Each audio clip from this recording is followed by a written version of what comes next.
हम रंजना झा समस्त मिथिलावासी के साथ नमन करै छी और रंजना गीत संग्रह चैनल पर अहाँ सबगोटाके स्वागत करै छी। आइ एहि चैनल पर हम एकटा सुंदर मैथिली उपनयन गीत लऽ कऽ उपस्थित छी।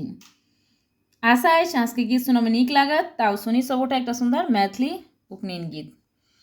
एलै शोभा के लगन शोभे हे शोभे एलै शोभा के लगन शोभे हे शोभे शोभे हे शोभे हे शोभे हे शोभे शोभे हे शोभे हे शोभे हे शोभे एलै शोभा के लगन शोभे हे शोभे ऊपर देवालोक शोभे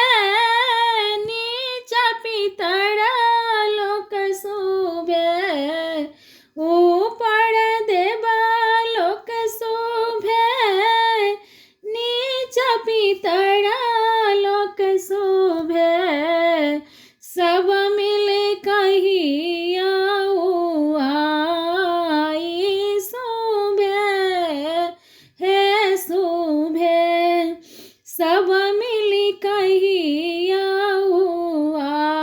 आई शोभे हे शोभे बड़ुआ के दादी शोभे बड़ुआ के बाबा शोभे बड़ुआ के दादी शोभे बड़ुआ के बाबा शोभे आजो मंगल दिन शोभे हे शोभे आजो मंगल दिन शोभे हे शोभे बड़ुआ के माता शोभे बड़ुआ के पापा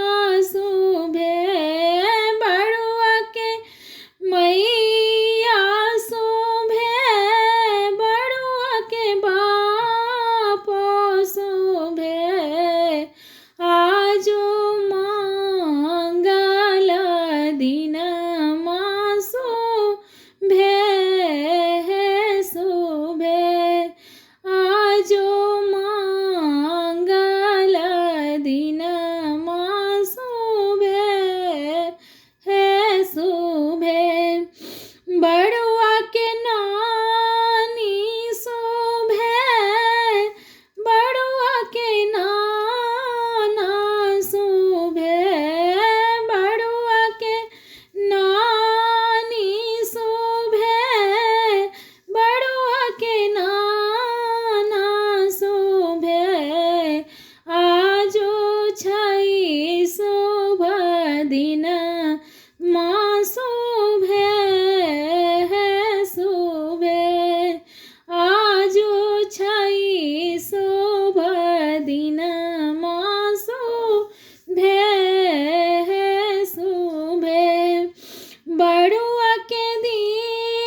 लाल कमेंट करके जरूर है। आप गीत निकला तो गीत के लाइक करो, चैनल को सब्सक्राइब करो और गीत के शेयर करो। गीत सुनने के लिए हाँ सब गोटा के बहुत बहुत धन्यवाद।